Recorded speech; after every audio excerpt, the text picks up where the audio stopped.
मन्दहास्यरुचिराननाम्भुजम् पूजितं सुरनरोत्तमेरमुदा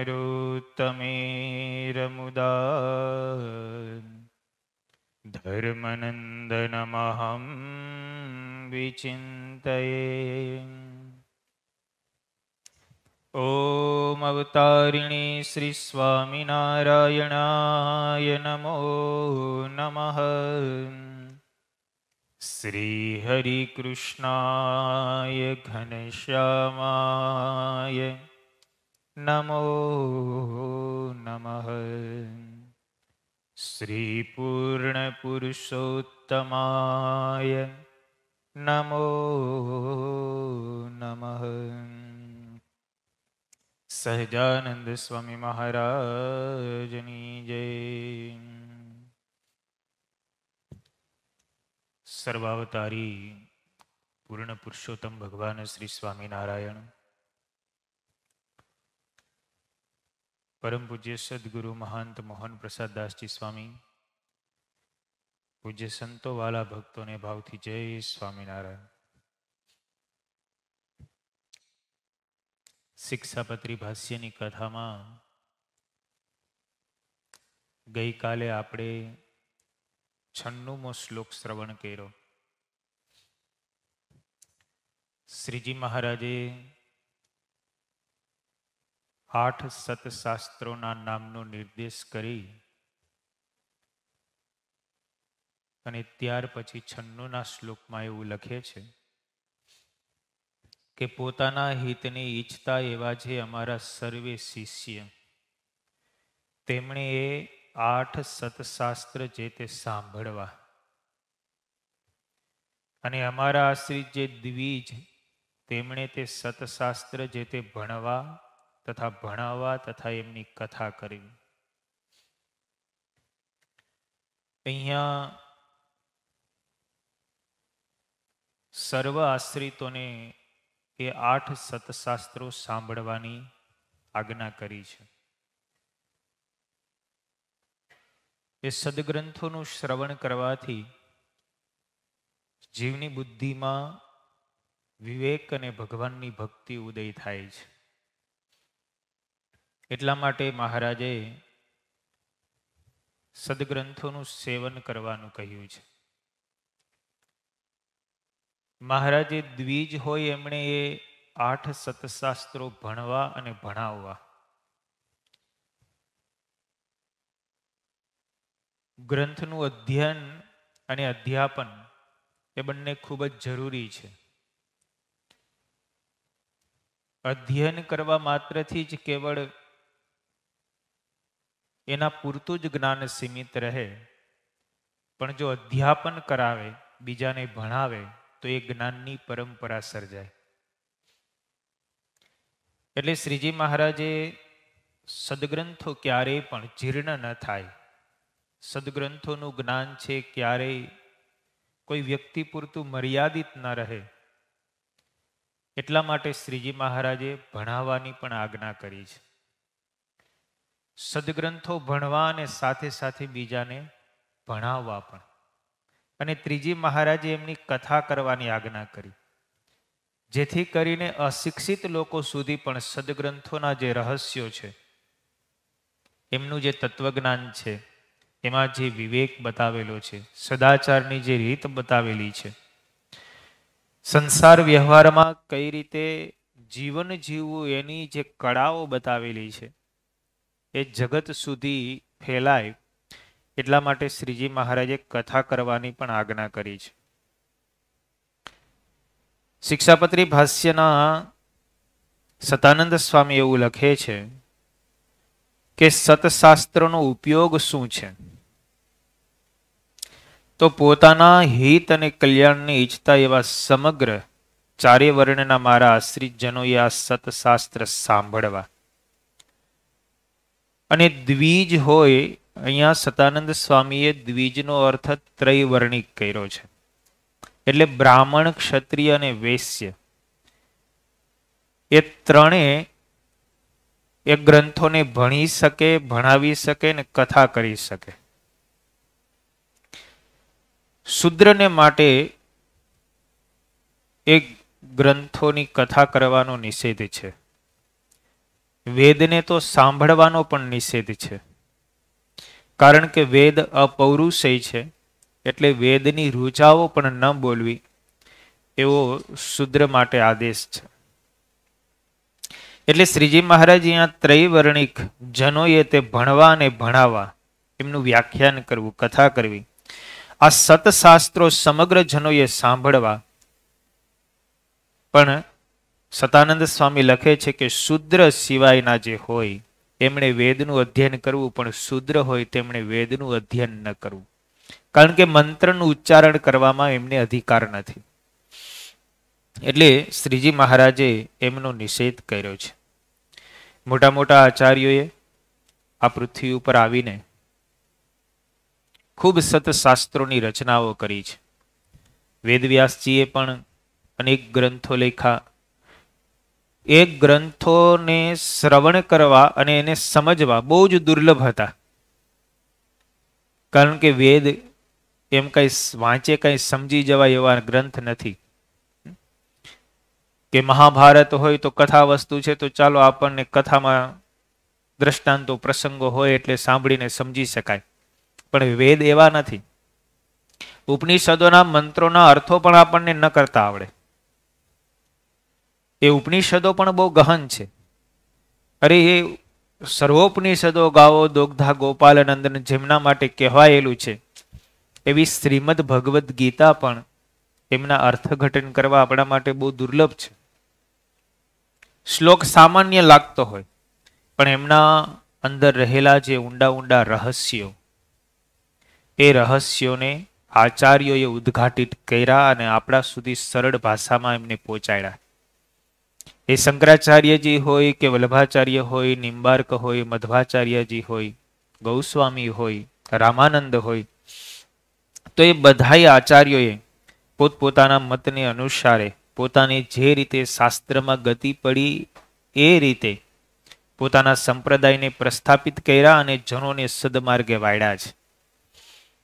એટલે આચાર્ય પણ જેમનો શાસ્ત્રની અંદર ઉલ્લેખ છે કે જેમણે ખૂબ મોટા રહસ્યો ઉદ્ઘાટિત કરીને લોકો સુધી પહોંચાડ્યા છે.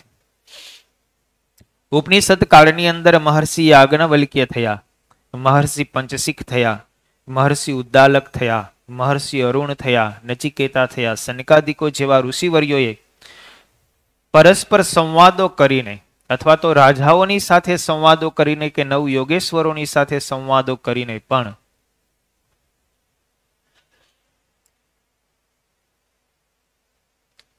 રેકોર્ડિંગ બંધ છે.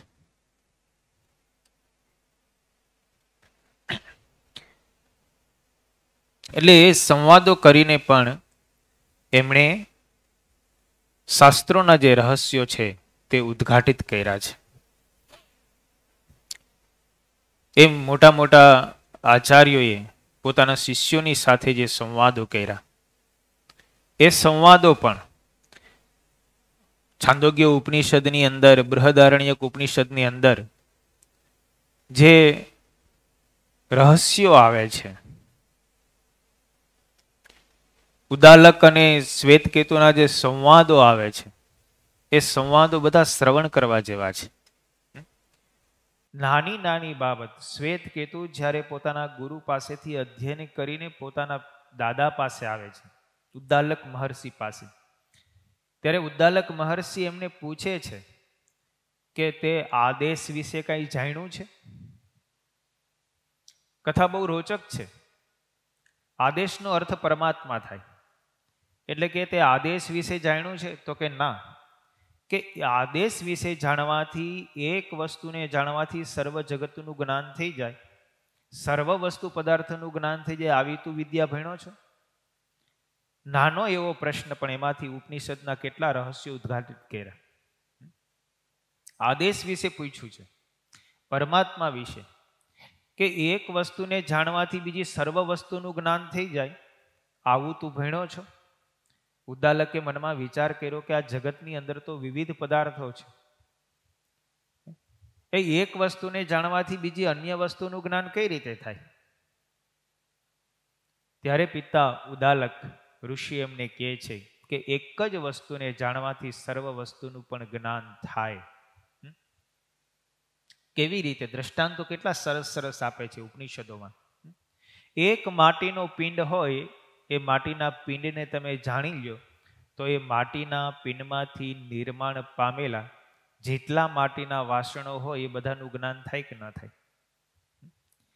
કારણ કે સર્વ વસ્તુમાં મૃત્તિકા રહેલી છે.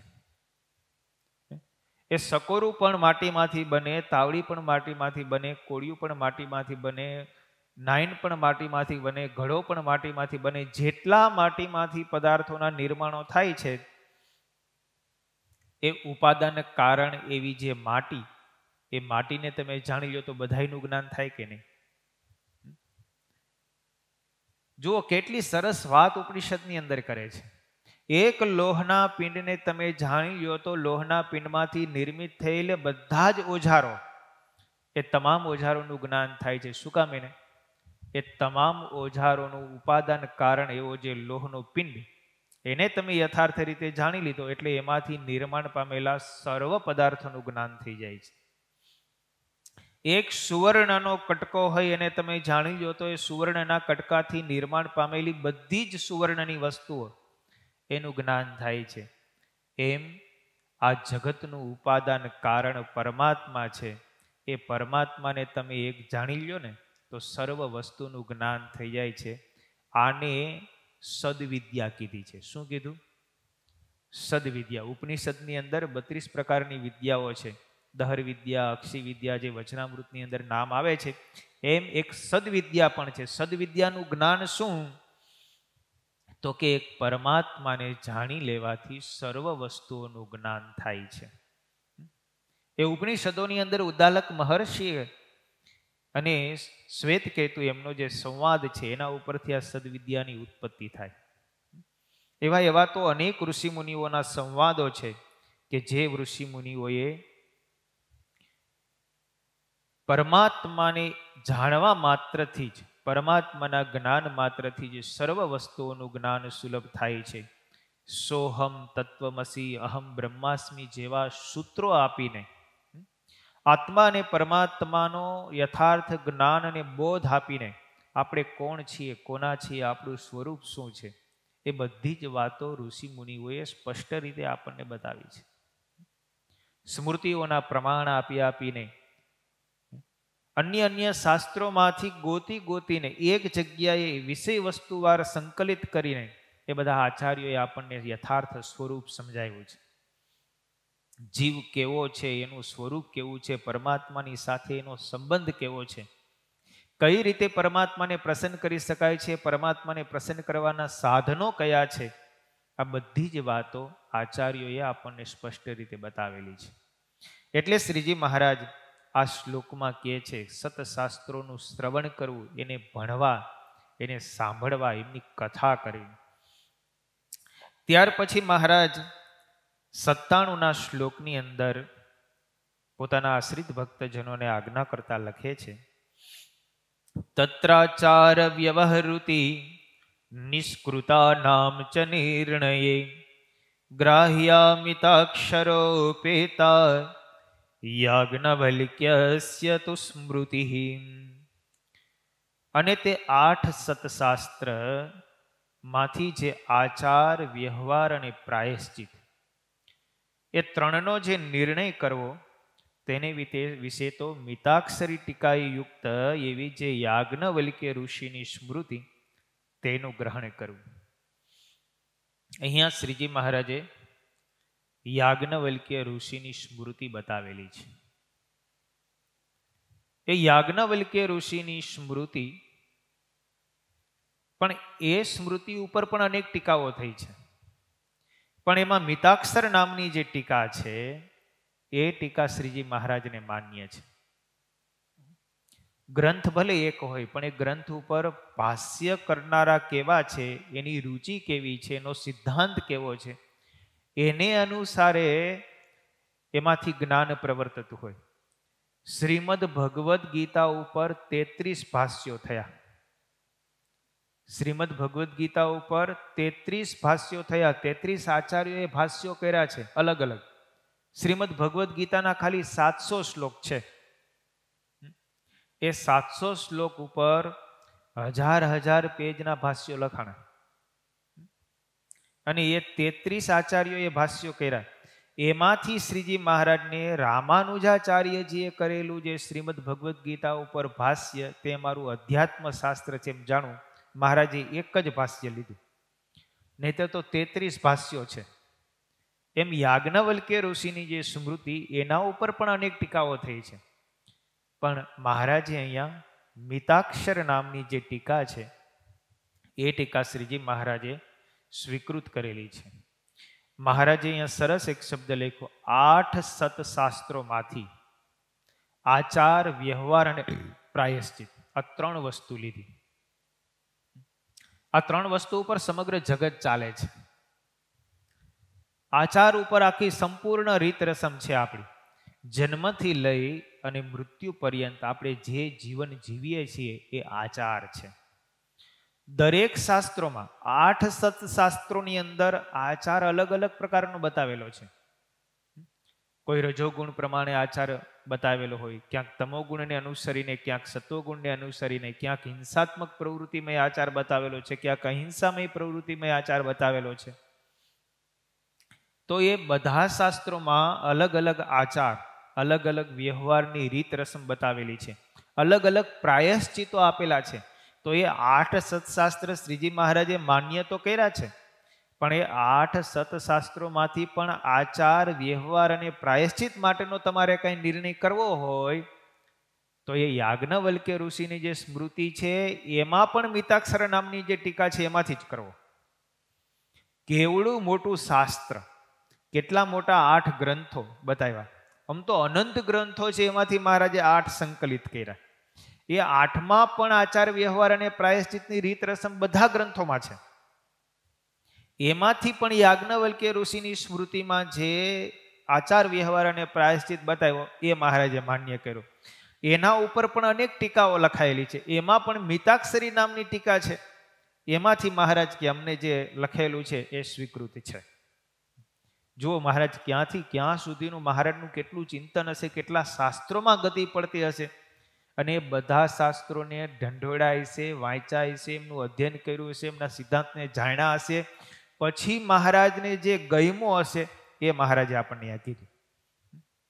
હવે આપણને કોઈ ખાલી એટલું પૂછે, ભાઈ તમને વચનામૃતમાંથી કયું વચનામૃત પ્રિય છે, તમારા અંગનું કયું વચનામૃત છે, તો આપણા અંગની જ ખબર ન હોય ને આપને કયું વચનામૃત પ્રિય છે એ ખબર ન હોય. ખાલી એક વચનામૃત એક જ ગ્રંથમાંથી. આપણને કોઈ કદાચ ખાલી એટલો પ્રશ્ન પૂછે, ભાઈ તમારું અંગ કયું અને તમને કયું વચનામૃત પ્રિય, તો 262માંથી આપણે નિર્ણય નથી કરી શકતા. કરી શકીએ? એ જ નિર્ણય નથી થતો કે આમાં કયું અંગ આપણું છે ને કયું વચનામૃત આપણું છે. તો મહારાજે તો કેટલા શાસ્ત્રોમાંથી 8 સત્શાસ્ત્રો પ્રિય બતાવી દીધા. કેટલું શાસ્ત્રનું ચિંતન, ક્યાં સુધી ગતિ પડતી હશે ભગવાનની. એ તો ભગવાન સાક્ષાત છે. પણ વિચારવાનું એ છે કે મહારાજે બાલ્યાવસ્થામાં પોતાના જીવનકાળ દરમિયાન સર્વ શાસ્ત્રોને ઢંઢોળ્યા પછી આ બધું કીધું છે. આપણને કેટલો સાચો અને સારો માર્ગ બતાવી દીધો. તમે આ રસ્તે ચાલો, આ ગ્રંથને અપનાવો, આ સદગુરુને અપનાવો, આને સંત તમે માનો, આને તમે ભક્તજન માનો, આને એકાંતિક માનો, આને ધર્મ કહેવાય, આને જ્ઞાન કહેવાય, આને વૈરાગ્ય કહેવાય, આને ભક્તિ કહેવાય. બીજા શાસ્ત્રોમાં ભલે ગમે એવા લક્ષણો લખેલા હોય, ભગવાનના આટલા અવતાર થાય છે, સાધુ રૂપી અવતાર હોય, રાજા રૂપી અવતાર હોય, કદાચ ન હોય તો એમને મળેલા જે સંત હોય એના થકી, એ પણ કદાચ ન હોય તો મૂર્તિ થકી, કેટલા ઉપાય, કેટલા માર્ગ, બધું જ મહારાજે. તમે વચનામૃતનું યથાર્થ ચિંતન કરો અને યથાર્થ રીતે વાંચો ને તો સર્વ શાસ્ત્રોની વાત શ્રીજી મહારાજે સાર રૂપે વચનામૃતમાં કીધી છે. એ શાસ્ત્રોના અધ્યયનમાંથી ઉત્પન્ન થતા મહાન મહાન પંડિતોને જે પ્રશ્નો ઉત્પન્ન થયા હતા, નિત્યાનંદ સ્વામી કઈ અભણ હતા? પ્રકાંડ પંડિત હતા. એ જમાનાની અંદર નિત્યાનંદ સ્વામી શાસ્ત્રાર્થ કરવા માટે તો જતા તો એક ગાડું તો પુસ્તકનું ભરીને જતા, અને એક ગાડામાં પોતે એકલા બેઠા હોય. નિત્યાનંદ સ્વામી શાસ્ત્રાર્થ કરવા માટે આવે એમ ખબર પડે તો પંડિતો બધા રફુચક્કર થઈ જતા. એવા નિત્યાનંદ સ્વામીના શાસ્ત્રમાંથી ઉત્પન્ન કરેલા ગૂઢ પ્રશ્નોના રહસ્યો શ્રીજી મહારાજે સરળ ભાષામાં કીધા છે. બોલો, એક એક અવસ્થાને વિશે બીજી બબે અવસ્થાઓ કેમ રહી છે, સૂક્ષ્મમાં સૂક્ષ્મ વાતો જે આપણે ક્યારે બુદ્ધિની કલ્પનામાં પણ ન આવે એવી એવી વાતો શ્રીજી મહારાજે કરી છે. તમે 13મું વચનામૃત જુઓ. વડપીપળાદિક જે વૃક્ષ છે તેની ડાળખીઓ કાપીને બીજે ઠેકાણે રોપીએ છીએ ત્યારે એમાંથી જ બીજો વૃક્ષ ઉત્પન્ન થાય છે. એટલે જે વૃક્ષ હતું એમાંથી જીવ કપાણો કે બીજા જીવે પ્રવેશ કર્યો. નિત્યાનંદ સ્વામીનો પ્રશ્ન કેવો, આપણને કોઈ દેવું કલ્પનામાં આવે છે ક્યારે આવું હુજે છે કે આવું બનતું હશે કે? પણ શ્રીજી મહારાજે જુઓ ઉત્તર કેવા આપ્યા છે. પુરુષ અને પ્રકૃતિ બે ભગવાનની શક્તિઓ છે, એના દ્વારા ભગવાન આ બધું કામ કરે છે. મહારાજ છેલ્લે લખે, જે જીવને જેના દેહ થકી ઉપજ્યાનો કર્મ સંબંધ પ્રાપ્ત થયો હોય તે જીવને તે દ્વારા એ ભગવાન ઉપજાવે છે. એક વાક્ય પણ એનું અર્થઘટન કરો તમે. કેવા શબ્દો મહારાજે આમ ગોઠવીને લખ્યા. જે જીવને જેના દેહ થકી ઉપજ્યાનો કર્મ સંબંધ પ્રાપ્ત થયો હોય તે જીવને તે દ્વારા એ ભગવાન ઉપજાવે છે. ભગવાનની પ્રધાનતા કેટલી બતાવી, એની સામે કર્મની પ્રધાનતા પણ કેટલી બતાવી. ભગવાનને શ્રેષ્ઠ રાખ્યા, કર્મને ગૌણ રાખ્યા અને કર્મને અનુસારે જીવ ધર્મ ધારણ કરે છે. આખા શાસ્ત્રોનો સિદ્ધાંત કહી દેતો. કર્મને અનુસારે કઈ નથી થતું, ભગવાન બધું કરાવે છે પણ કર્મને અનુસારે સુખ દુઃખ મળે છે. કર્મને અનુસારે જીવ જન્મ મૃત્યુ 84,84,00,000 ની અંદર જન્મ ધારણ કરે છે, ફેરા ભરે છે. એ બધું કર્મને અનુસારે થાય છે પણ બધું કરાવે છે ભગવાન. કર્મના ફળ પ્રદાતા ભગવાન છે. સારું કર્મ કરો કે નરસું કર્મ કરો, તમે તમારી રીતે કર્મના ભોગતા નથી કે કર્મના ફળ પ્રદાતા પણ નથી. કર્મના ફળ પ્રદાતા તો કેવળ એક ભગવાન છે. તમે જુઓ શાસ્ત્રમાં એક પણ શબ્દની મહારાજે ક્યાંય ભૂલ નથી કરી. કેટલા રહસ્યો, સાકારવાદ પાછો ઉભો રાખ્યો, પ્રત્યક્ષવાદ ઉભો રાખ્યો, ભગવાનને પ્રધાન રાખ્યા. કોઈ જગ્યાએ ભગવાનની નિરાકાર મહારાજે સ્વરૂપ પ્રતિપાદન નથી કર્યા, આખા વચનામૃતમાં ક્યાંય નહીં. અરે ત્યાં સુધી તમે જુઓ કે શ્રીજી મહારાજે અંતર્યામી સ્વરૂપ જે સર્વશાસ્ત્રની અંદર નિરાકારપણે પ્રતિપાદન કર્યું છે, મહારાજે અંતર્યામી સ્વરૂપને પણ સાકાર જેવું કહી દીધું. કોઈ પણ શાસ્ત્ર તમે વેદ ઉપનિષદ પુરાણો ગમે વાંચો, અંતર્યામી સ્વરૂપનું પ્રતિપાદન નિરાકારપણે જ થાય. ગીતાની અંદર જો તો ગીતામાં નિરાકારપણે અંતર્યામી સ્વરૂપનું પ્રતિપાદન કર્યું, પણ શ્રીજી મહારાજે ત્યાં સુધી વાત કરી કે કર્મના ફળ પ્રદાતા એવા જે ઈશ્વર તે જીવને કર્મના ફળને આપે છે, માટે એ ઈશ્વરને પણ સાકાર જેવા જાણવા. બે કર્મનું ફળ કોણ આપી શકે? ફળ આપનારો કોઈક હોય, સાકાર હોય તો ફળ આપે, નિરાકાર હોય તો ફળ ક્યાંથી આપે? તમે જુઓ વાત કેવી શોધી ભગવાને. તમે કોઈકને જ્યાં મજૂરી ગયા હોય તો જેને ખેતરે ગયા એ વ્યક્તિ સાકાર હોય તો હાથ આખો દિવસ કામ કર્યું હોય તો રાત્રે 500 રૂપિયા તમને રોકડા આપે. એ સાકાર હોય તો આપે ને. એમ તમે જે કર્મ કરો છો એ કર્મનું તમને કોઈ ફળ આપે છે તો ફળનો આપનારો તો કોઈ કહેશે ને. તમે એને નિરાકાર કેમ કહી શકો? માટે ફળને આપે છે, માટે એને સાકાર જેવા જાણવા.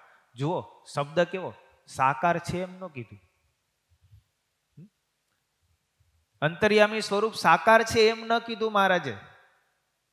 અંતર્યામી સ્વરૂપ નિરાકાર જ છે પણ ફળને આપે છે, માટે સાકાર જેવા જાણવા. માટે અંતર્યામી સ્વરૂપ પણ સાકાર જેવું છે, સાકાર નથી. વચનામૃતમાં એક શબ્દની તમે ભૂલ ના કાઢી શકો. નહીતર એમ લખ્યું હોત તો ભાઈ અંતર્યામી સ્વરૂપ પણ સાકાર છે. સાકાર નથી, નિરાકાર જ છે. અને સાકાર હોય તો અંદર કેમ રહીએ? સામે બીજો તર્ક છે. જે સ્વરૂપ અંતર્યામી હોય, અંતર્યામી જીવ સૂક્ષ્મમાં સૂક્ષ્મ જીવ છે તો એ જીવની અંદર બેઠો છે. જો જીવ જ સૂક્ષ્મ અને નિરાકાર છે જીવ કઈ સાકાર તો નથી. જીવ સાકાર છે? સાકાર હોય તો તમે એને જોઈ શકો. જીવ તો નિરાકાર છે. તો એ જીવની અંદર બેઠો છે તો એ સાકાર કેમ હોય? સાકાર નથી. અંતર્યામી સ્વરૂપ નિરાકાર જ છે.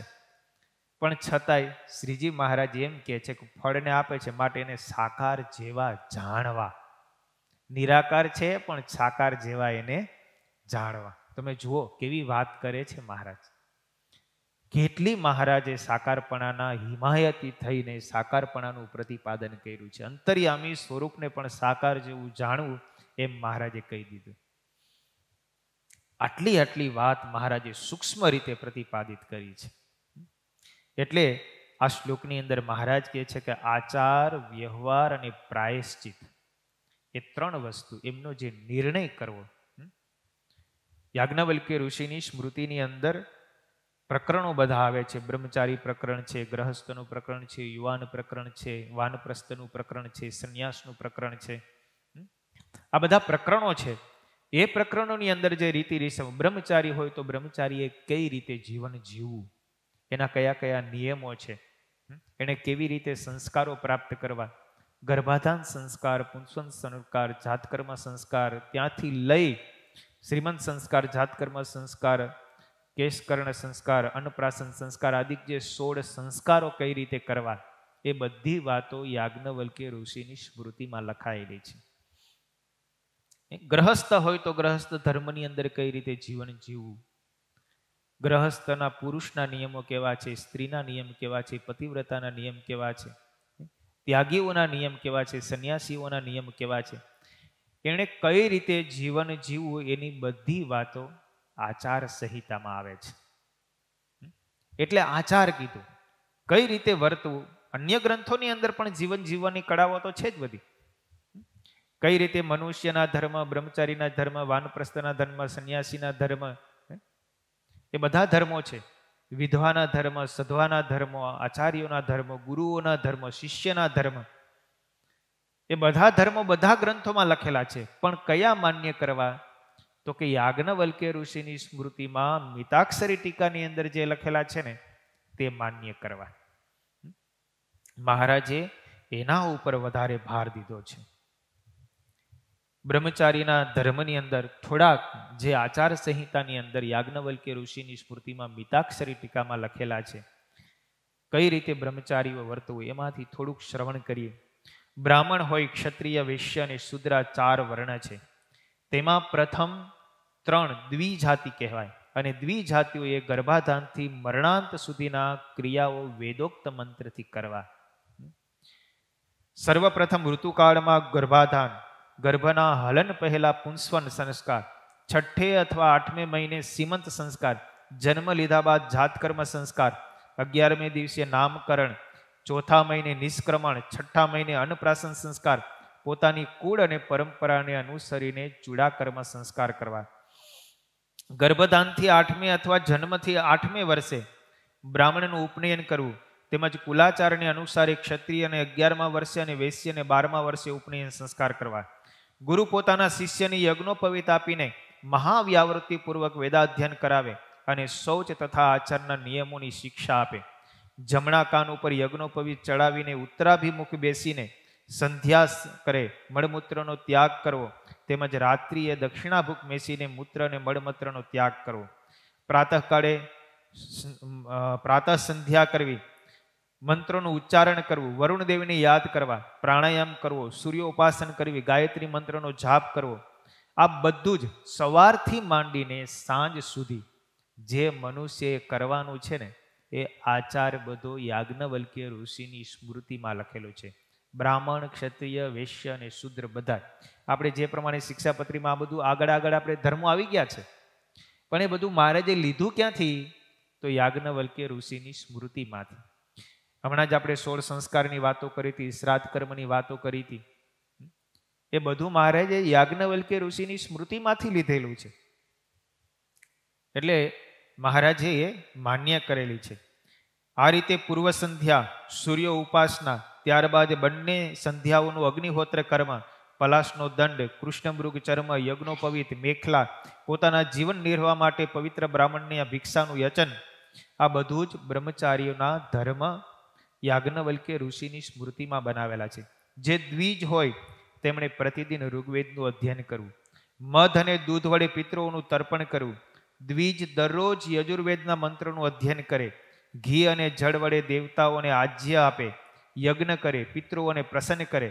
દ્વિજ પ્રતિદિન સામવેદના મંત્રનું ગાન કરે, સોમરસ અને ઘી વડે દેવતાઓને યજ્ઞ કરે અને પિતૃઓને તૃપ્ત કરે.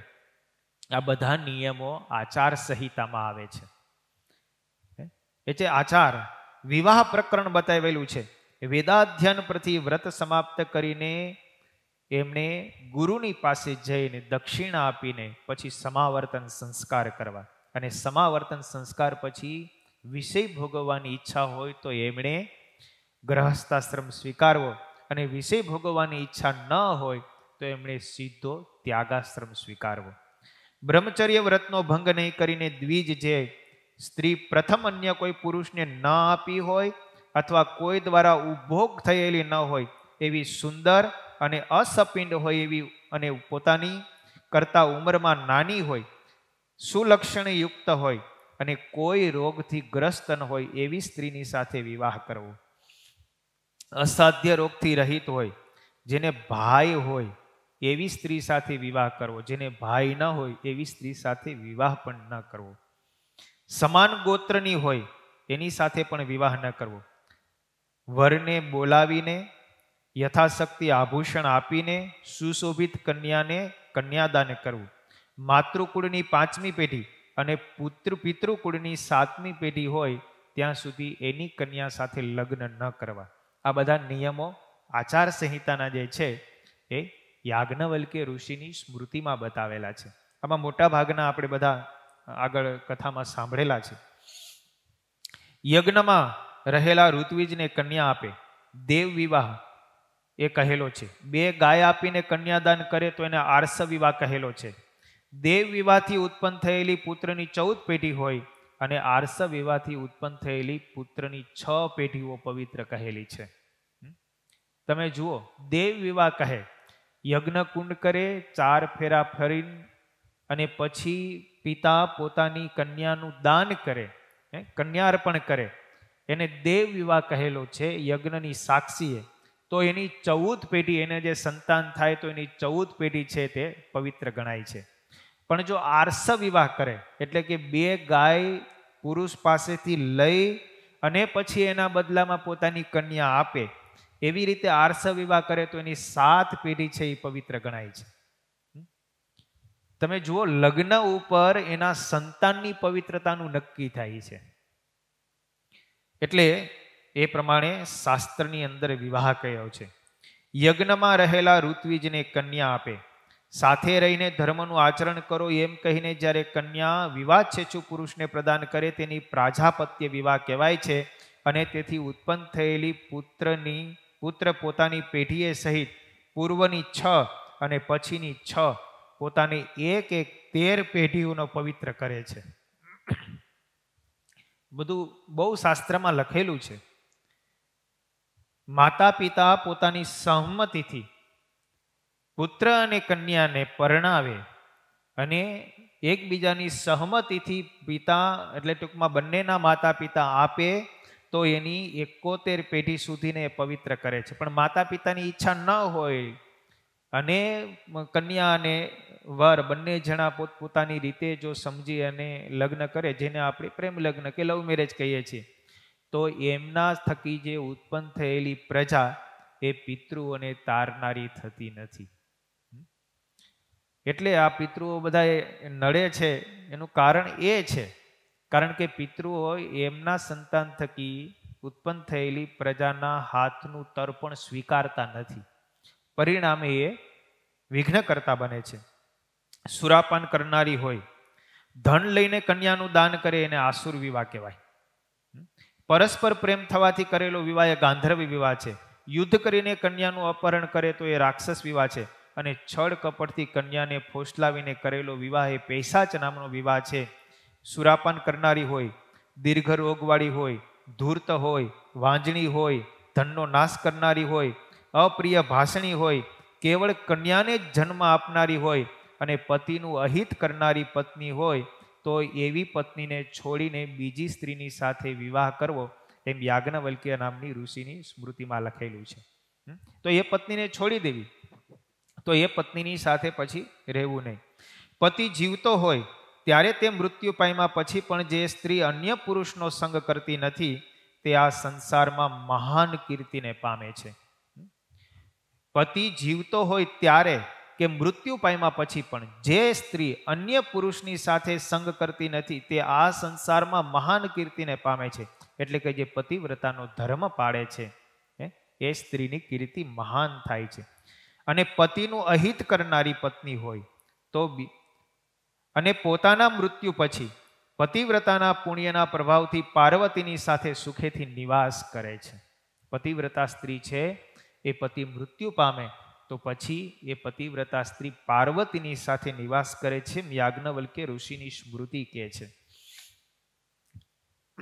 કન્યા હોય ત્યારે પિતા, વિવાહિત થાય ત્યારે પતિ, વૃદ્ધાવસ્થામાં પતિના અભાવમાં પુત્રાદિક સ્ત્રીઓનું રક્ષણ કરે.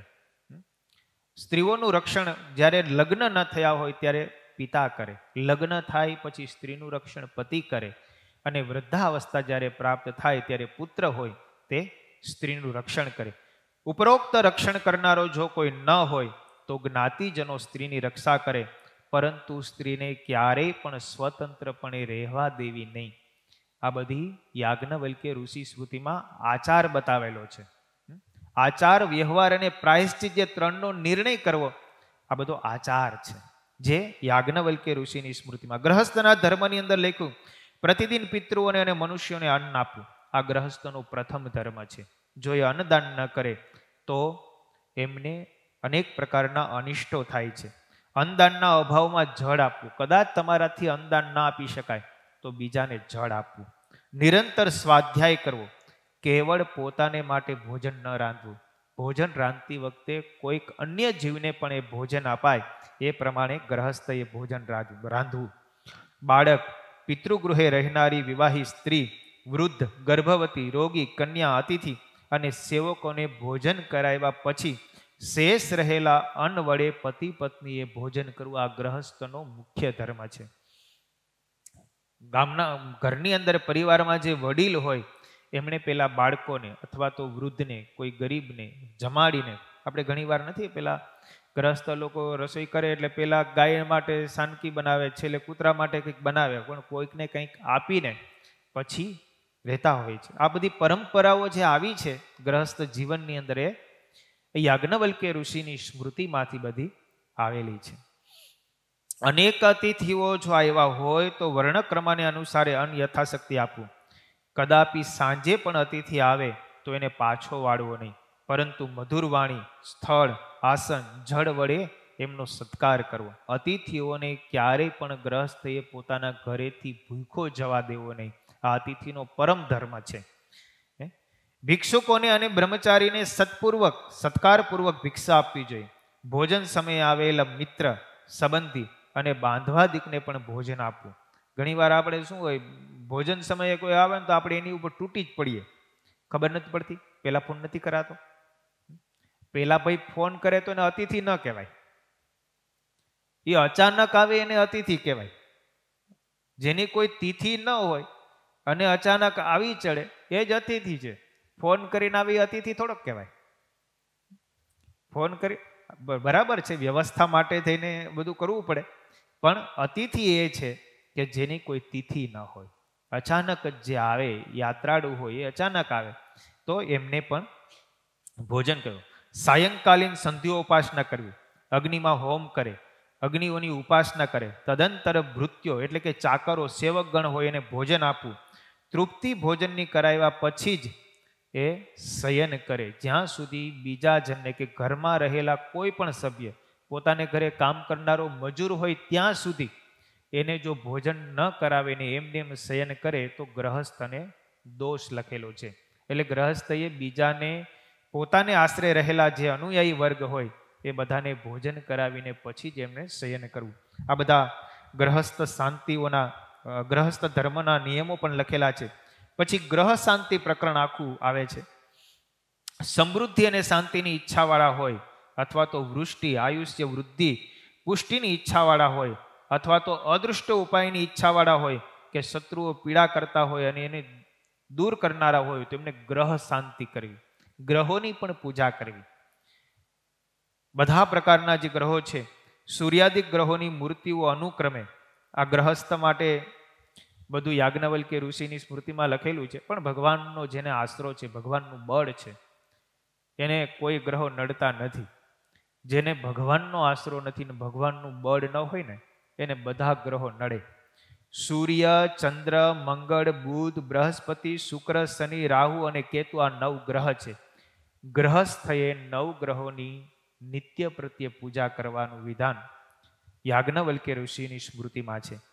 સૂર્યાદિકની ગ્રહોની મૂર્તિ અનુક્રમે તાંબાની, સ્ફટિકની, લાલ ચંદનની, ચાંદીની, લોખંડની, શીશુની ધાતુઓમાંથી બનાવેલી જોઈએ. અને ઉપરોક્ત ધાતુમાંથી નિર્મિત મૂર્તિઓ ન મળે તો તે રંગોથી વસ્ત્ર ઉપર અથવા મંડલાદિક ચંદાદિકને ગંધ વડે બનાવી અને પછી એ ગ્રહોની પૂજા કરવી. એક ગ્રહ શાંતિ પ્રકરણમાં ગ્રહસ્થ માટે ખાસ નિયમ બતાવેલા છે. એટલે ગ્રહસ્થનો જે આચાર છે એ આચાર પણ શુદ્ધ હોવો જોઈએ. બીજું વ્યવહાર પ્રકરણ આવે છે. ગ્રહસ્થએ વ્યવહાર કઈ રીતે કરવો. નહીતર જો વ્યવહાર કરતા ન આવડે, કોઈકને લે અને કોઈકને દે, કઈ રીતે લેવું કઈ રીતે દેવું. શ્રીજી મહારાજે શિક્ષાપત્રીની અંદર ગ્રહસ્થના ધર્મો જ્યારે આવશે ત્યારે મહારાજે લખેલું જ છે કે પોતાના પુત્ર અને મિત્રાદિકની સાથે પણ ધનની લેણ દેણ કરવી ત્યારે લેખિત કરવું. આ યાજ્ઞવલ્ક્ય ઋષિની સ્મૃતિમાંથી મહારાજે લીધેલું છે. પોતાના પુત્રનો પણ વિશ્વાસ ન કરવો. એને સાથે ભલે ને પોતાનું જ લોહી હોય પણ એની સાથે પણ ધનના લેણ દેણ જ્યારે કરતા હોય ત્યારે લેખિત કરવું. લેખિતમાં કોનો સાક્ષી રાખવો ત્યાં સુધી યાજ્ઞવલ્ક્ય ઋષિ સ્મૃતિ બનાવે છે. સાક્ષી પણ એવો હોવો જોઈએ કે કદાચ તમને સામા પક્ષવાળો દ્રવ્ય ન આપે તો સાક્ષી હોય એ તમને કાં તો અપાવે અને કાં તો પોતે આપે. એવો સાક્ષી ગોતો. સાક્ષી પણ સત્યવાદી હોવો જોઈએ, ધર્મનિષ્ઠ હોવો જોઈએ. સાક્ષી પણ પક્ષ પલટો કરી નાખે એવો હોય એવો સાક્ષી પણ ન ગોતો. લખાણ કરવું તો કેની ઉપર કરવું? તો કે જેની ઉપર તમે લખાણ કરો એ લખાણ વર્ષો સુધી ટકી શકે એવા કાગળ ઉપર લખાણ કરવું. પણ 1-2 વર્ષની અંદર ફાટી જાય ને તૂટી જાય એવા કાગળમાં પણ લખાણ ન કરવું. સાઈ પણ બતાવી કે એવી સાઈથી લખાણ કરવું કે એના અક્ષરો જે સાઈથી લખેલા હોય એ સાઈના અક્ષરો વર્ષો સુધી ટકે. 1-2 વર્ષમાં રેરાઈ જાય એવી સાઈ હોય તો એ શું કામની? તો એ લખાણ કોઈ કામનું નથી. તમે જુઓ, ઝીણી ઝીણી બાબતો શાસ્ત્રોની અંદર યાજ્ઞવલ્ક્ય ઋષિની સ્મૃતિમાં વ્યવહાર માટે લખેલી છે. કોઈનું દ્રવ્ય લેવું નહીં, ઉપજ કરતા વધારે ખર્ચ ન કરવો. યાજ્ઞવલ્ક્ય લખે છે ઉપજ કરતા જે વધારે ખર્ચ કરે છે એને મોટું દુઃખ આવે છે. આ બધા આના ઉપર વિશ્લેષણ જ્યારે ગ્રહસ્થના ધર્મો આવશે ત્યારે કરશું આપણે. પણ વ્યવહાર કેમાંથી લેવો? તો કે યાજ્ઞવલ્ક્ય ઋષિની જે સ્મૃતિ છે એમાં પણ મિતાક્ષરી ટીકામાં જે લખેલું છે એમાંથી લેવો. પ્રાયશ્ચિતનો નિર્ણય કેમ કરવો? તો કે પ્રાયશ્ચિત પણ કોણ આપી શકે? જે ધર્મવાળો હોય, જેમણે કોઈ દિવસ અધર્મનો પક્ષ લીધેલો ન હોય, જે સદાચારમય જીવન જીવતો હોય, જે સત અને અસતના વિવેકનો પારખું હોય, જે પાપ કર્મને યથાર્થ રીતે જાણીને બંને પક્ષની ગતિવિધિઓને જાણીને વર્ણ અને આશ્રમ અને પ્રાયશ્ચિત કરનારાની શક્તિ અને સામર્થ્યને જોઈને પછી પ્રાયશ્ચિત આપવું. ત્યાં વગર પ્રાયશ્ચિત પણ ના આપવું. નિર્ણય કરવાની શક્તિ હોય, પ્રાયશ્ચિત આપવાની શક્તિ હોય, પોતે ધર્મવાન હોય, પણ પ્રાયશ્ચિત કરનારો જો પ્રાયશ્ચિતને યથાર્થ પાડી શકે એવો સક્ષમ ન હોય તો એને એવું પ્રાયશ્ચિત પણ ના આપવું. પ્રાયશ્ચિત લેવા માટે સમર્થ હોય અમુક. કોઈક નાનો પુત્ર હોય, શાસ્ત્રની અંદર લખેલું છે 1 થી 5 વર્ષ સુધી જે પણ પાપ કર્મ પુત્ર કરે એની સજા પિતાએ અને માતાએ ભોગવવી પડે. પણ એ પુત્ર જે પાપ કર્મ કરે છે એ પાપ કર્મનું પ્રાયશ્ચિત માતા પિતાએ કરવું. જો એ પ્રાયશ્ચિત ન કરે તો એ પાપ પિતાને લાગે અને પુત્રને પણ લાગે. કારણ કે માતા પિતા પ્રાયશ્ચિત નથી કરતા. પુત્ર ભૂલ કરે એનું પાપ માતા પિતાને લાગે, પણ એનું પ્રાયશ્ચિત પછી કરવું. જો એ પ્રાયશ્ચિત ન કરે તો એ ભોગવવું પડે છે. કારણ કે પ્રાયશ્ચિત આપવા માટે, પ્રાયશ્ચિત જ્યારે નથી થતું ત્યારે કર્મ છે તે પરિપક્વ અવસ્થાને પામીને પછી એ કર્મ છે એ પૂર્વજન્મને વિશે તમને બનાવે. પછી એ કર્મ ભેગું થતાં થતાં સંચિત કર્મ થઈ જાય, અને સંચિત કર્મ જ્યારે ભેગું થાય ને પછી આવે ને ભોગવવા માટે, ત્યારે પ્રારબ્ધ કર્મ પછી ભોગવવું પડે. પછી ગમે તે હોય, જેવો તમે આચાર કરો, જેવી ક્રિયા કરો, જેવું કર્મ કરો, એ કર્મનું ફળ સ્વરૂપ તમારે જો પ્રાયશ્ચિત ન કર્યું હોય તો એક જન્મે અથવા બીજે જન્મે કે ત્રીજે જન્મે કે અનંત જન્મ પછી પણ એ ભોગવવું પડે ને પડે. આ યાજ્ઞવલ્ક્ય ઋષિની સ્મૃતિનો નિર્ણય છે. ગમે તેવો હોય ને તો પણ ભગવાનને કર્મ લાગતું નથી, પણ ભગવાન પણ જે કર્મ કરે છે એ કર્મનું ફળ ભગવાનને પણ એક જન્મે અથવા બીજે જન્મે ભગવાન પણ પોતે સ્વીકારે છે. બીજાના ઉપદેશને માટે પણ, કે હું પણ જો કદાચ કોઈની રક્ષાને માટે કંઈક ભૂલ કરું છું ને તે મારે પણ ભોગવવી પડે. શાસ્ત્રો કહે છે. તમે જુઓ, નારદજીની કથા આવે છે, આપણે થોડા દિવસો પહેલા કરેલી.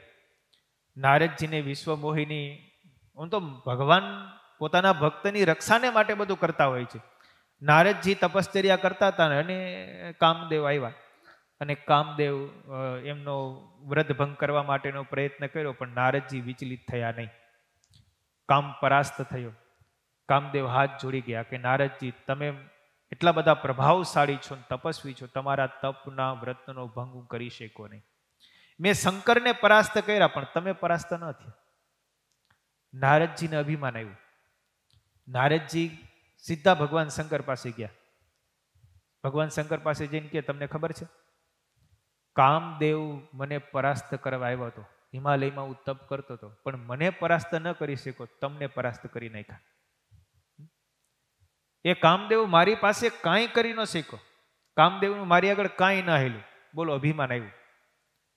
ભગવાન શંકરે કીધું, તે વાત મને કરી બહુ સારી છે, તમે તો સંત છો, મહાન પુરુષ છો, તમને કામ થોડોક પીડી શકે, પણ તમે મને વાત કરી, આ વાત નારાયણને ન કરતા. પણ રેવાય? નારદજી નારાયણ પાસે ગયા, ભગવાન નારાયણને વાત કરી. ભગવાન નારાયણને કીધું, પ્રભુ તમને કંઈ ખબર છે હમણાં તો શું ઘટના ઘટી? ભગવાન કે હું તો અહીંયા ક્ષીરસાગરમાં શેષ સૈયા ઉપર સૂતો છું, મને શું ખબર હોય? તો કે હું તો તમારું સ્મરણ કરતા કરતા હિમાલયમાં ગયો અને સમાધિ લાગી ગઈ, અને સમાધિમાં વર્ષો વ્યતીત થઈ ગયા. કામ મારી સમાધિ ભ્રષ્ટ કરવા માટે આવ્યો, પણ કામ મારી સમાધિને ભંગ ન કરી શક્યો.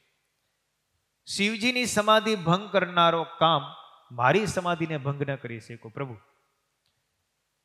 ભગવાન નારાયણ કે પ્રભુ, નારદજીને કહે છે તમે તો મહાન સંત છો, અને સંત આગળ કામનું શું ચાલે? પણ અભિમાન આવ્યું.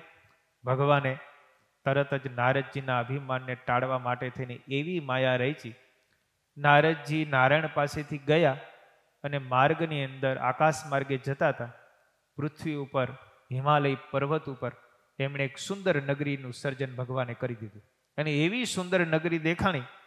નારદજીને થયું, આ નગરી તો કઈ નજરમાં આવી જ નથી, લાવને જાઉં, શું છે અંદર, કોણ રાજા છે, જાઓ. નારદજી નગરીમાં ગયા. ભગવાને એવું સર્જન કર્યું, એવી માયા રચી. શિલનિધિ નામનો રાજા ગોઠવી દીધો, પ્રજાઓ બધી સર્જી દીધી, અને એમની પુત્રીનો સ્વયંવર થતો હતો. શિલનિધિ રાજા પાસે ગયો. રાજા કહે છે કે મારી પુત્રી લગ્ન લાયક થઈ છે, એ મારી પુત્રીનો વિવાહ કરવાનો છે, તમે એને હાથ જોઈ દો, એને કેવો પતિ મળશે. એ શિલનિધિ રાજાની પુત્રી વિશ્વમોહિની હતી. ભગવાન રાજાએ પોતાની પુત્રીનો હાથ નારદજીને આપ્યો. હવે જતા હતા ક્યાં ક્યાં વહી જઈ ચડ્યા. ભગવાન જુઓ, માયા રચે, પોતાના ભક્તને માટે કરે છે.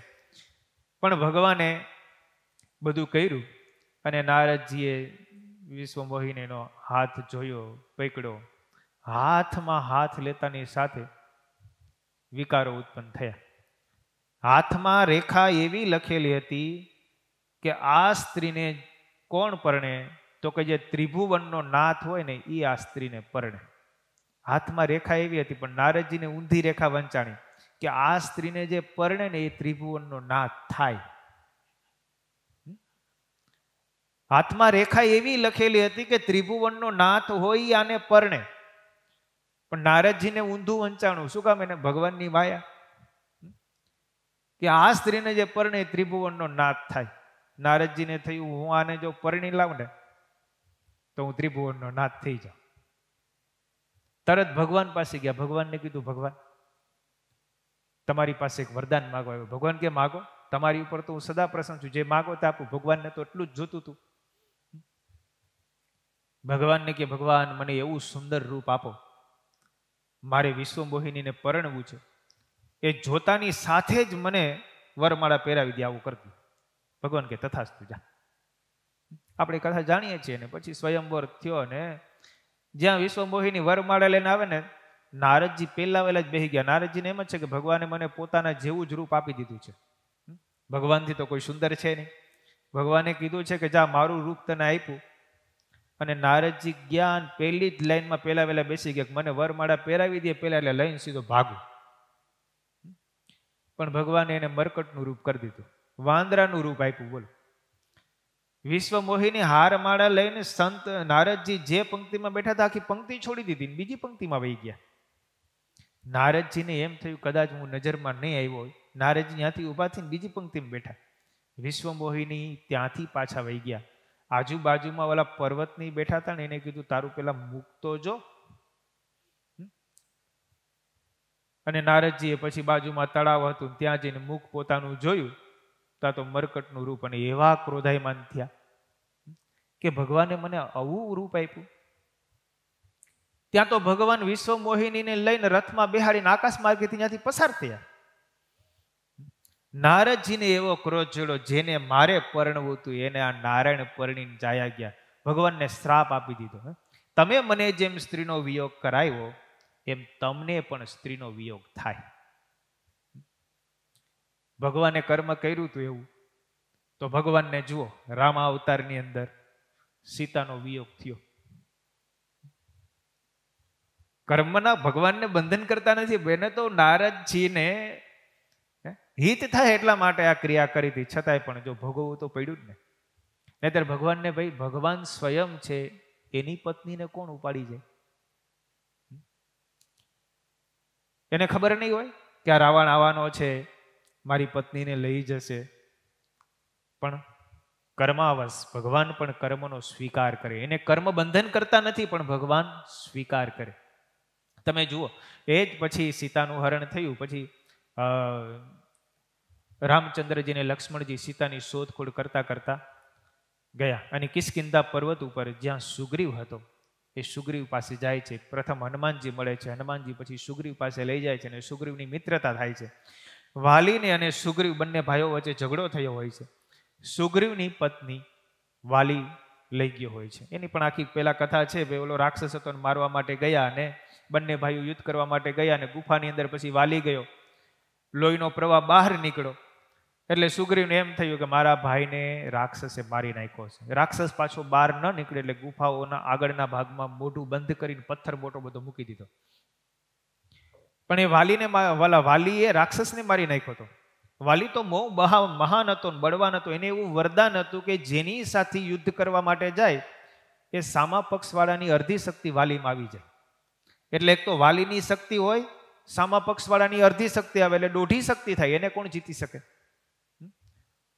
રાવણને 7 વર્ષ સુધી બગલમાં રાખ્યો હતો. આવો શક્તિશાળી વાલી હતો. એ વાલી પાછો આવ્યો અને એને ખબર પડી કે સુગ્રીવે રાજ્ય લેવા માટે થઈને મને ગુફાની અંદર પૂરી દીધો. પછી વાલીએ પાટું મારીને પોતાના ભાઈ સુગ્રીવને કાઢી મૂક્યો. સુગ્રીવની પત્નીને પોતાની પાસે રાખી લીધી. સુગ્રીવની સહાય મતંગ ઋષિનો આશ્રમ એ કિષ્કિંધાના પર્વત ઉપર રહેતો હતો. કારણ કે વાલીને શ્રાપ હતો મતંગ ઋષિનો. મતંગ ઋષિએ કીધું કે આ બાજુના વિસ્તારની અંદર તો આવીને તો બળીને ભસ્મ થઈ જશે. એટલે વાલી ત્યાં જઈ નહોતો શકતો અને કિષ્કિંધા પર્વત ઉપર સુગ્રીવ રહેતો હતો. હનુમાનજીએ ત્યાં રામજીને લઈ ગયા. સુગ્રીવની અને રામચંદ્રજીની મિત્રતા થઈ. પછી પોતાના દુઃખની વાત સુગ્રીવ કરે છે. કહે છે કે મારા ભાઈએ મને રાજ્યમાંથી બહાર કાઢી મૂક્યો છે, મારી સ્ત્રી એમને રાખી લીધી છે. રામજી કહે છે આપણે બે સમાન દુખ્યા છે, મારી સ્ત્રીને રાવણ ઉપાડી ગયો ને તારી સ્ત્રીને તારો ભાઈ લઈ ગયો, આપણે બે મિત્ર બનીએ ને બે ભેગા થઈને આપણી બેની સ્ત્રી મેળવીએ.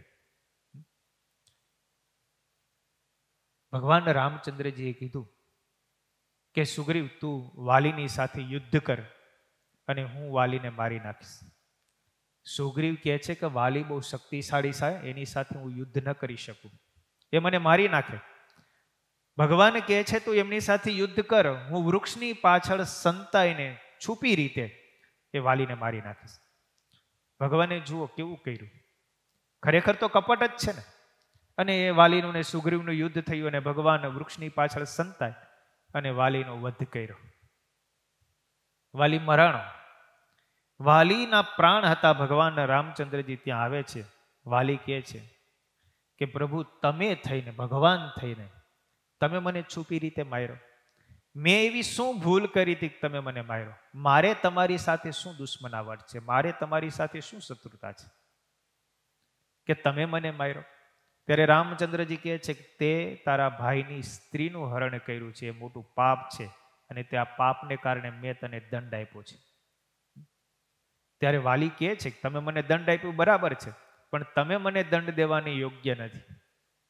કદાચ તમે મને કીધું હોત, તમે મારી પાસે કોઈ રજૂઆત તો કરી જ નથી ને. તમે મારી પાસે આવ્યા, મને કીધું કે ભાઈ તે સ્ત્રીનું હરણ કર્યું છે, આ સ્ત્રીને આપી છે માટે તું એને પાછી આપી દે. કોઈ પણ પ્રકારની રજૂઆત કર્યા વિના તમે મને માર્યો છે, માટે અપરાધ કર્યો છે. પણ છતાંય પછી ભગવાન પોતાની ઓળખાણ આપે છે, ભગવાનનું સ્વરૂપનું એને જ્ઞાન થાય છે. વાલી ભગવાનને શરણે જાય છે અને વાલી પછી કહે છે કે મારા પુત્ર અંગદને હું તમારા શરણે સોંપું છું, તમે એની રક્ષા કરજો. ભગવાનની શરણાગતિ સ્વીકારે છે. પણ ભગવાને આવું કર્મ કર્યું તો એનું ફળ પણ તમે જુઓ. કવિઓ કહે જ છે કરેલા કર્મના બદલા દેવારે પડે છે. એ વાલીને છુપી રીતે માર્યો તો એ જ વાલી બીજા જન્મની અંદર પારધી થયો અને રામચંદ્રજી બીજા જન્મની અંદર શ્રી કૃષ્ણ રૂપે થયા. અને કાલે આપણે યાત્રામાં ગયા હતા, એ પ્રભાત ક્ષેત્રની અંદર ભગવાન યદુકુળનો વિનાશ કર્યા પછી પીપળાના વૃક્ષની નીચે શાંત ચિત્તથી બેઠા હતા. ભગવાન ઉદાસ હતા, પોતાનું આખું કુળ વિનાશ થઈ ગયું છે, પોતે જ પોતાના કુળનો વિનાશ સર્જો છે. એટલા બધા ઉદ્ધત થઈ ગયા હતા. ભગવાન બલરામજી બંને જણાએ થઈને પછી પોતાના કુળનો વિનાશ કર્યો, પરસ્પર યુદ્ધ થયા, આખું યદુકુળ વિનાશને પામ્યું. અને ભગવાન પછી યદુકુળનો વિનાશ થયા પછી પીપળાના વૃક્ષને ટેકો દઈને શાંત ચિત્તથી બેઠા હતા. ભગવાનની મુખાકૃતિનું તેજ અત્યંત જળહળિત હતું. ભગવાનના નેત્રો મૃગની નેત્રો સમાન હતા. ભગવાનના અધરાઓષ્ટ ભગવાન મૃગના અધરાઓષ્ટ જેવા દેખાતા હતા. અને પારધી સંધ્યાકાળનો સમય હતો, આછું આછું અજવાળું હતું. અને એ સમયે પારધી આવી અને બાણ માર્યું, મૃગ છે માનીને. અને ભગવાન એ રીતે બેઠા હતા, પગ ઉપર પગ ચડાવીને કોઠીંગણ દઈ અને તીર સીધું પગમાં આવ્યું, ત્યાંથી સીધું હાથમાં ને પછી હૃદયમાં આવ્યું. પારધી દોડીને પાસે જાય કે હરણ મરાણું હશે, પણ જાય છે તો ભગવાનને જોયા. પારધી ક્ષમા યાચના કરે છે કે મને માફ કરો, ભૂલથી તમારો વધ થયો છે. ભગવાન કહે છે આ બધું મારી ઈચ્છાથી થયું છે. એ સમયે શ્રી કૃષ્ણ ભગવાન બોલે છે કે પૂર્વ જન્મની અંદર મેં તને છુપી રીતે માર્યો તો, આ જન્મમાં તે મને છુપી રીતે માર્યો છે. તે તો તારા પૂર્વ જન્મના કર્મનો બદલો લીધો છે. એટલે કર્મ આચાર એ એવું કરવું કે જેથી કરીને એનો ભોગવટો આપણે પછી કરવો ન પડે. ભગવાનને પણ કર્મ ભોગવવું પડે. એટલે અહીંયા આચાર બતાવેલો છે. શાસ્ત્ર પ્રમાણે જે આચાર બતાવેલો છે એ પ્રમાણે જો આચાર વ્યવહાર રીત રસમથી રહીએ તો કોઈ વાંધો ના આવે. વ્યવહાર પણ વિચારીને કરવો. જેનું તેનું દ્રવ્ય લઈ લઈએ, સુખી સંપન્ન થવા માટે લોભ વૃત્તિથી જેને તેને પીડીએ, જેનું તેનું દ્રવ્ય લઈને સુખી જીવન જીવીએ, તો જેનું દ્રવ્ય આપણે લીધું છે ને અને જે સુખ માણ્યું છે ને એના કરતાં અનંત ગણું દુઃખ આપણે ભોગવવું જ પડે છે. ઘણા નથી જોવા બહુ. અને પછી લોભની વૃત્તિ હોય એટલે આપણે સામેથી દઈએ છીએ કે લ્યો ને ભાઈ, મને વ્યાજ વધારે મળતું હોય તો લ્યો પૈસા, તમે તો હવે સુખી થાવ. પણ એ આપણી પણ ભૂલ હોય છે અમુક ટકા. એ લોભ વૃત્તિને કારણે આપણે જ્યારે દેતા હોય, પણ મહારાજ કે વ્યવહાર વિચારીને કરવો, લેખિત કર્યા વિના કંઈ ન કરવું. અને પ્રાયશ્ચિત પણ એ રીતે વિવેકી હોય, સમજુ હોય, ડાયા હોય, સત્યવાન હોય, ધર્મનિષ્ઠ હોય, એણે આપવું અને વિચારીને આપવું. એ ત્રણેયનો જે આચાર વ્યવહાર અને પ્રાયશ્ચિતનો નિર્ણય છે એ કયા શાસ્ત્રને અનુસારે કરવો? તો યાજ્ઞવલ્ક્ય ઋષિની જે સ્મૃતિ, એના ઉપર મિતાક્ષર નામના જે ટીકા છે, એ મિતાક્ષર નામની ટીકામાં જે રીતે આચાર વ્યવહાર અને પ્રાયશ્ચિત બતાવેલો છે, મહારાજ કે એ પ્રમાણે કરવો, પણ બીજી રીતે ન કરવો. સહજાનંદ સ્વામી મહારાજની